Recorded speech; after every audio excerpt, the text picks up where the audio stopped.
What's up? Welcome back. I'm John Stark from BackToMovieGuy.com, my favorite blind film critic, and I'm continuing on with Black Mirror. I'm into season 5 now. I'm rewatching not rewatch, I'm watching all of these for the first time.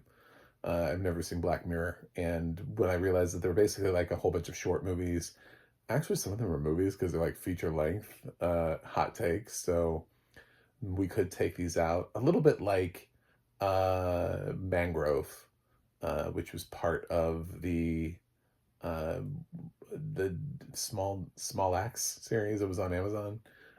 Good movie, but it's just basically it's part of that, so it's recognized as being part of a TV show. But you could yank it out of there and just show it to people and be like, "Oh, well, this is a good movie." So this is the Viper episode with Anthony Mackie and Yahya Abdul Mateen. I don't know, fighting vipers, or I forget the name of the title. Anyway, not really that important. Um, it's the name of the video game that they play, and I love that we actually name checked Xbox. Like the audio description actually says Xbox, so it's not some like made up console that they're using in this. I'm like, oh, did you get the new system on your new 340? What is that? I don't know. It's a game console that exists. Don't you have it? You should. Everybody does in this world.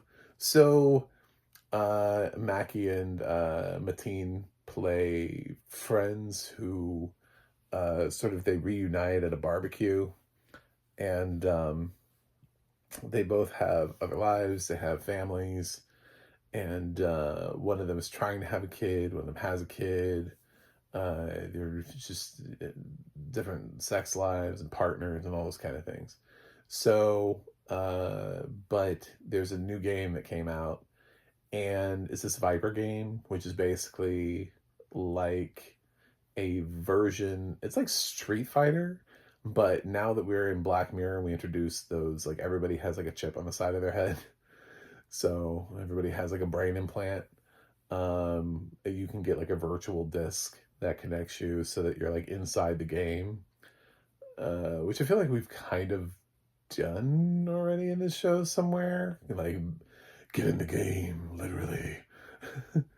And what a weird concept, by the way. Like, I'd be afraid to do that. If somebody was like, "Do you want to be inside Mortal Kombat?" I'd be like, "No, I don't want to know what it's like to have my spine ripped out." Feels like a terrible idea. um, but sort of the way that the sets and stuff are described feels very Street Fightery. Um, and instead of fighting, though, they do something else. So they go kind of a different route with this, and it's not really. There's a lot of things here. I used to be a gamer, and until I lost my vision, and then like sort of the games that I like to play, which were first-person shooters, and like the least accessible version of, because obviously people would be like, they would think we were using aimbots or something like that. So we have yet to figure out how to make like Call of Duty uh, accessible. So I didn't play a lot of Street Fighter and Mortal Kombat. I did when I was younger, but like more recently, not so much. I did play a little bit of that Mortal Kombat when they started adding in the characters like Jason and stuff like that. I was like, oh, this is interesting. I want to play as Jason. Like let's do this. So it was like Mortal Kombat X or something that came out, and so yeah, I get the concept of the video game, but they go in, and because they can do whatever they want, invite to party, and they go in this game, and I guess there's no time limit or anything like that. It's interesting that they choose the avatars that they choose, and there isn't like a discussion as to why. There isn't a discussion as to why these are their avatars or how many different avatars they could choose, but they keep choosing the same ones. And I get that. I mean, there are some people who, when they play these games, are just like, well, I'm just gonna be Blanca. I'm just gonna be Sub Zero, and I'm just gonna focus on this one character and just learn all of their moves and master it. And of course, I kind of wanted a little bit more of the exploration because obviously it's what leads to this a little bit, is the fact that one of them picks a girl who's actually played by Pom Clementif, from Guardians of the Galaxy slash Mission Impossible. And she's this hot, Asian fighter character who wears like very skimpy clothes, but yet somehow is a badass. Chun-Li, anybody? So, I mean, that's the thing, is that all the women in here are always like wearing like barely any clothes, but yet somehow can also fight, because nobody would play with them if they, I mean, at its core, it's still a fighting game. So if your girls were also just like helpless, you wouldn't pick them anyway, even if they were hot. So, yeah. So, and then I think it's Mackie's character that picks Lance. I forget what her name is. It's something basic though. So they fuck, and as avatars. But of course, it's like bros, like this is, but they're experiencing it because they have the brain chip. And that's basically the episode, is them dealing with that, and then them being like addicted to it and hooked on it, and then like the shame they feel afterwards, and it divides their friendship, and like one of them really likes it and wants to continue, and the other one is like, no, I can't, I feel like I'm cheating on my wife. It explores that kind of issue with it. It's very interesting in that regard, and to go where it goes, and to follow where it follows. I was intrigued by the commentary of the episode. It feels very simplistic in many ways, and for a season opener for Black Mirror, it does feel like a swing. I don't think it's homophobic at all. It just is an episode where they come in, and these are two guys who are not gay and who have wives and are not attracted to each other in real life, but they're oddly willing to explore it in a video game. But I wish again, this is one of those Black Mirror things where it's like, I wish we could explore this more. I wish this was longer. I wish we had a few more minutes to talk about like, what does this really mean in a larger scale? Because there's so many Black Mirror episodes where it's like, when you think about it as a snapshot, we don't really get to unpack the package that you've given us. It's like, you've given us a gift. We peeked open and saw what was inside, and then you took it away from us. So, like, I would really love to know, sort of, like, there are implications. So if you are a gamer, right, and you have, so this is obviously is something in the video game where they haven't blocked you from being able to do it. It's something you're able to do. And they're not modding the game. This is just something that you can do now on Xbox and Black Mirror's future, dystopian future. The problem with that is, for anybody who's ever played video games on Xbox, you're most likely also going to play with kids at some point. So it just is, it's like a law of averages at that point. Like, it's Newton's fifth law. I don't know. It was something Isaac Newton, I think, figured that out before there was even an Xbox. So I couldn't escape it when I was on there as an adult. And you end up playing with kids because they're on there, and they're in games, they're in lobbies. If you have a squad and you need 6, you're gonna likely have a kid on your squad.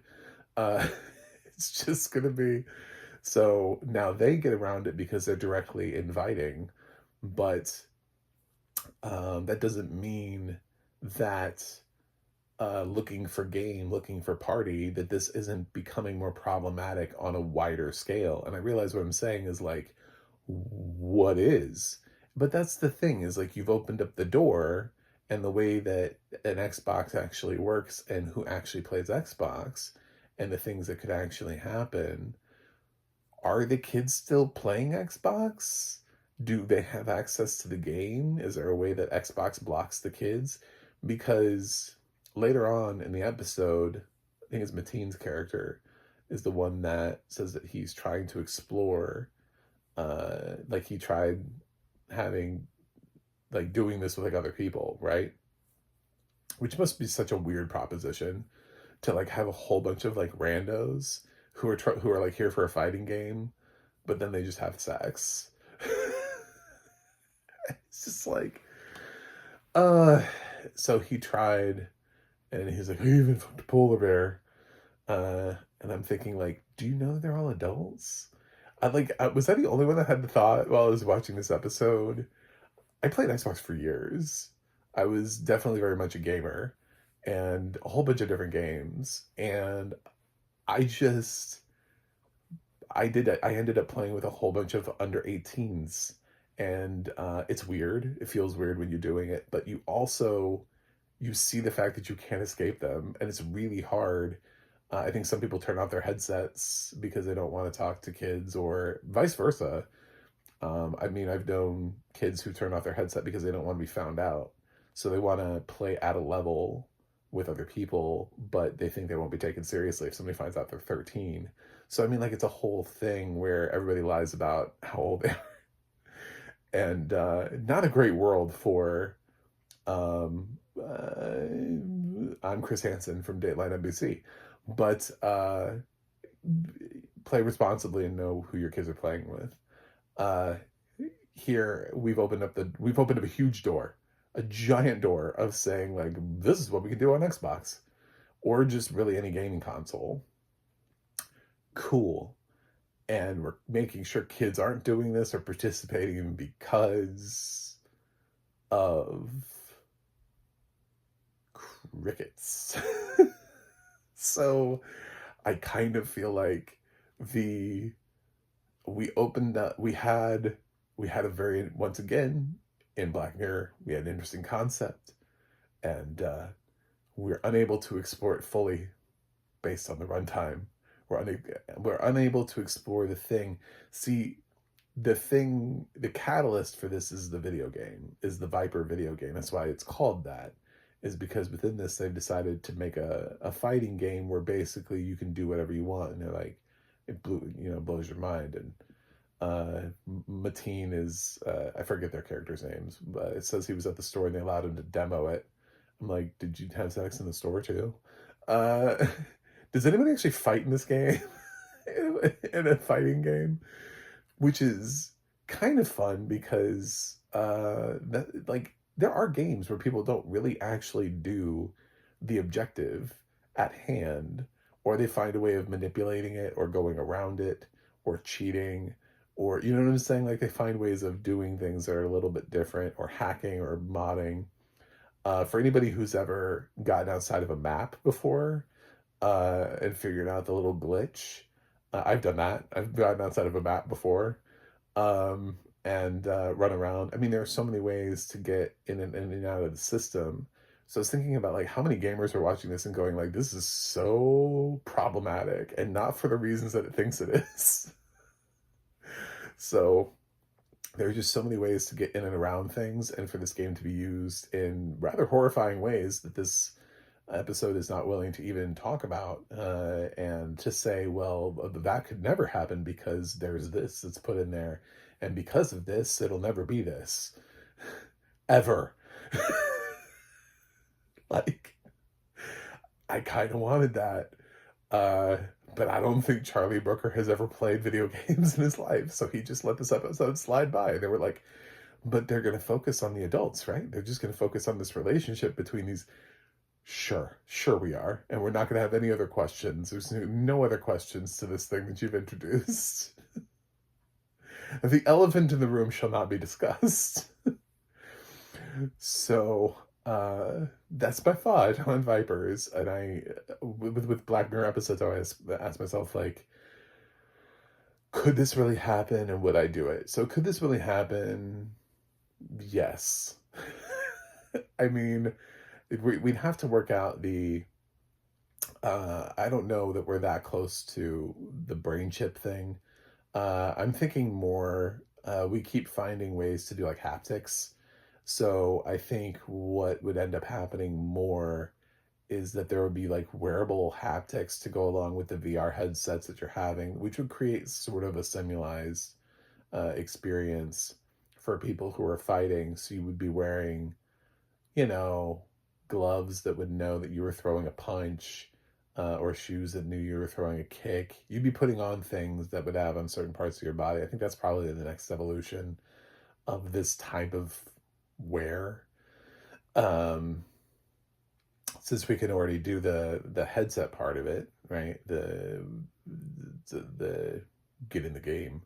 Uh, so sure. I think if we want to keep developing it, I know Xbox right now is having to fend off uh, statements about whether or not they would have a console, whether or not they're going to dip out of the console wars, because we have so many things that are like cloud gaming and portable, and I mean, you can play Call of Duty on your phone. I've never understood that. It's such a small fucking phone.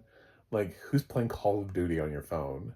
Like, and with what, and like, what are the controls? And like, conceptually, what I could see, I was trying to do things like they had like Grand Theft Auto was on there. I was like, this is not as fun as doing it on a console with like a bigger screen and a controller, and you know, not quite the same experience. I don't know why people would prefer doing that. So for certain games anyway. Obviously for like Candy Crush, I don't need that on the Xbox. But yeah, would I do it? Uh Not in the way that he does it. Not in the way that this show does it. I would not be able to know the person. That's way too weird. Just for me, like if I'm engaging, if like it's gonna be virtual sex on any platform, if I know the person and I'm not attracted to them, it would kill the vibe. So these two guys even explore it, and they meet up and they try to do this thing where they kiss, and they're like, we're not into it. So there's no actual attraction between the two of them. It's just this experience in the game that they're sharing. So for me, no, that would be a deal breaker. I would have to be uh, attracted to the person if I knew them. Otherwise, it would have to be random, to where I like it was just like a concept, like where I did not know who this person was, and this is a weird game. Where I mean, they have adult games anyway. They have like adult MMOs. Red Light District, I think that's the name of the game, existed years ago as a adult MMO that I don't think anybody was playing, but I know I know it existed. I some really lonely Russian oligarchs were probably playing. I don't know, but um, not like a thing that hasn't. And I would assume in that game that you're meeting people and doing like, I don't know, like you have an avatar and they have an avatar, and I'm sure there are certain things that you can do, but again, you're not feeling anything, so like what's the point? It's here you're actually experiencing it. So I guess maybe I'm not gonna say no. I'm not gonna be like that. I'm not gonna, just for the sake of being prudish, and be like, no, I would never do this. I'm above this. I'm like, I guess maybe, but not in the way they were doing it. And that's just because of how I operate. Like I would never, if I wasn't attracted to somebody, I would never do it.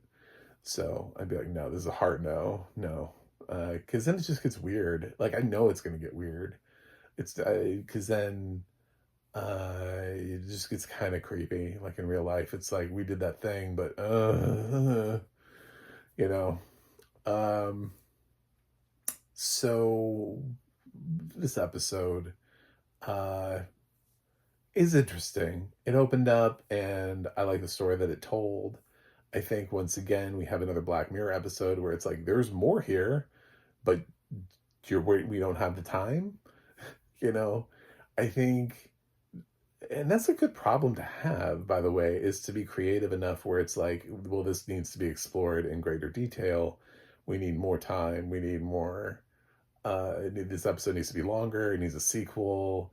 Well, this episode alone should be like the season. This should be like a mini series or something like that. We should take this idea and then explore it at greater length, or at least bare minimum have some expository dialogue so that it answers more questions than what we're getting as to what can and can't happen and why they're able to do the thing that they're able to do in a game that is not intended for that. You know, a game that is not built for that. So, and could you imagine them being in like Call of Duty Zombies and you're just like the zombies are coming and just like just two of the characters are off like fucking while the zombies are there are no limits in this game, I guess. uh they've got like one zombie that's tearing down boards, and like you have like a third person who's like awkwardly in the room and just keeps rebuilding the boards so that the level doesn't advance. Some people will get that, other people won't. But if you've ever been stuck at a higher level and needed to go do something, you've ever been the person who's had to watch like a crawler or continuously rebuild a window while the one zombie is trying to get through. You got that. And imagine if you were that person while the other people were doing the virtual thing. And anyway, so yeah, I would need more answers than this, but interesting. I've still been giving letter grades to Black Mirror because I started doing it before I started switched over to numbers. So Black Mirror, fighting vipers, whatever it is. Uh, I don't know. I'm gonna give it a B plus. It's fine. Like it's a strong concept, but it needs. I need more from it to get into the A range. I need more answers, or it needs to be longer. But I think with what it did, the narrow zone that it explores, uh, bro code, you know, I think that's interesting. It's intriguing. So it could do a little bit more with why people choose certain avatars. It could dig a little bit more under the skin of gamer culture, but it doesn't. So that's fine. It was intriguing. It's got good performances from Anthony Mack and Yahya Abdul-Mateen. So that's it. Thanks for watching. Thanks for subscribing, and I'll see you guys on the other side.